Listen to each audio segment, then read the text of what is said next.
Okay, howdy AP PreCal. We are continuing our arithmetic notes. And they're asking us, they're saying, given two terms of an arithmetic sequence, find the nth term. Well, one thing we didn't do in my first video, which we probably should have, is talk about maybe the general form. So I have a box down here at the bottom. An arithmetic sequence is a sequence with a common difference. We prove an arithmetic sequence, we prove a sequence is arithmetic by showing that a sub n minus a sub n minus 1 is equal to that common difference. So if I take a term and I subtract the term right before it, I would get that common difference.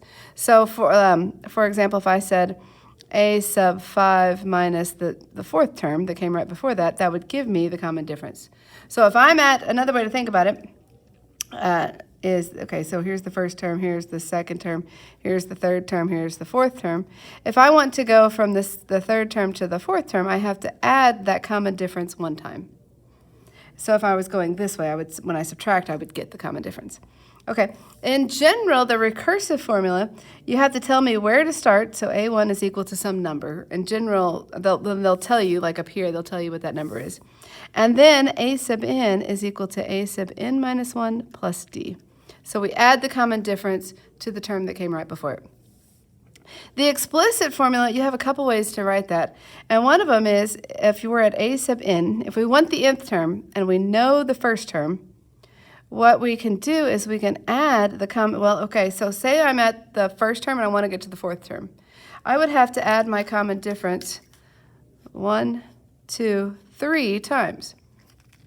Okay, so if I want to get to the nth term, well, notice to go from the first to the fourth, I had to add it 3 times. 4 minus 1 is 3.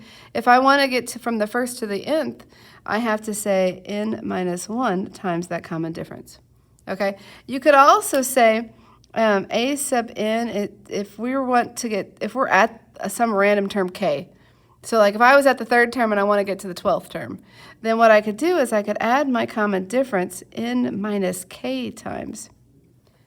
Another way to think about this is my nth term would be equal to my 0 term plus n times my common difference. Okay, so if I could back this one up and find a 0 term right here, then I would have to, and so say I knew the value of my 0 term, then I would add my common difference 1, 2, 3, 4 times to get to the fourth term. And so those are different versions of that same explicit formula. Okay, so now they're going to tell us two terms, and they want us to find the nth term. So if we know, one way to think through this one is to say that a sub 11 would be equal to a sub 5, plus we'd have to, well, okay, if we wrote this out, here we have 1, 2, 3, 4, here comes the a sub 5, 6, 7, 8, 9, 10, and here comes a sub 11.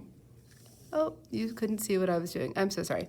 Okay, but what did I do? Well, to add this, I would go add 1, 2, 3, 4, 5, 6. I would add my common difference 6 times.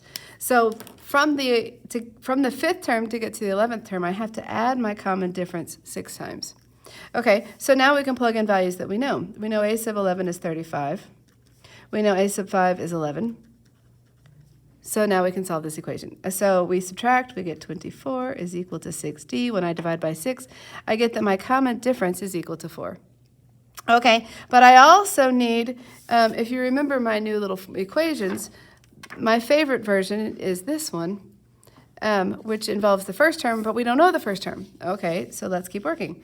We know that a sub 5 would be equal to a sub 1 plus 4 times the common difference. So a sub 5 is still 11. A sub 1 we don't know, but we do know our common difference is 4. 16, if I subtract 16, I get negative 5. Okay, so now a sub n is equal to a sub 1 plus n minus 1 times d. And we can say a sub 1 is equal to negative 5 plus n minus 1 times our common difference was 4. You could stop here. If it makes you feel better to clean this up, it's negative 5 plus 4n minus 4.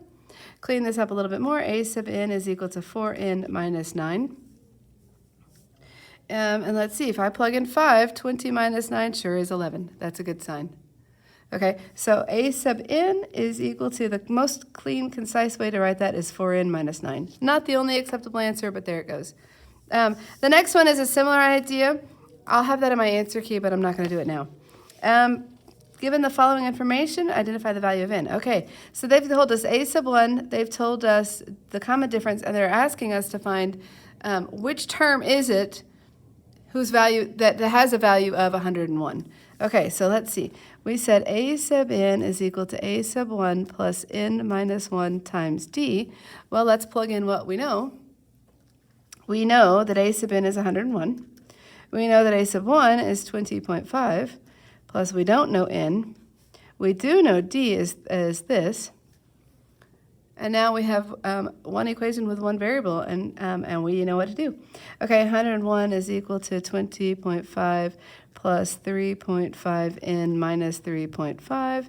If I subtract that, the 0.5 disappears, 17. Okay, so then I'm going to subtract menu. Let's come back here. I'm sorry, 101 minus 17 is 84, and I knew that. 84 is equal to 3.5n, and now let's take that divided by 3.5, and I get that n is equal to 24. This is the 24th term of that sequence. The next one is a similar idea. I'll put it in my answer key. Okay, continuing, we're almost through with arithmetic. Each row in the Williams Theater has 6 seats more than the row in front. If the first row has 18 seats, how many seats are in the 20th row? So what we have is we have a sub 1. Let's identify things. A sub 1 is 18. The common difference is 6. So if we were to write it recursively, which actually isn't very helpful, but we can, we would say where to start, 18. What to do to get to the nth term, you come to the term right before it and then add 6. Okay, there it is. But it's really more helpful to figure out. Notice if I wanted to find the 20th row this way, I have to grab my calculator and plug in, what is it? I'm starting at 18, and then I can say plus 6. But now I have to count, and I forgot to count because I'm talking to you. Okay, so that's kind of annoying. So instead, let's come up with the recursive formula. Or I lied. This was recursive. Let's come up with the explicit formula. So a sub n is equal to a sub 1 plus n minus 1 times d. A sub n is equal to, our first term was 18, plus n minus 1 times, our common difference is 6. This gives me a sub n is equal to 18 plus 6n minus 6. 18 minus 6 is 12. A sub n is equal to 6n plus 12. Which is great, but I haven't answered the question. So what I'm needing to do, how many seats are in the 20th row? So we're looking for a sub 20. Which is, what is that, 120 plus 12, so 132. So our final answer is 132 seats. Okay, I really like this next problem. The challenge here, the mean of the 6th term and the 9th term of an arithmetic sequence, the mean of the 9th and the 13th. I want you to think about that, and I might make a video later, but I don't want to give away my punchline. All right, good. Go study. Good luck. Let me know if I can help you.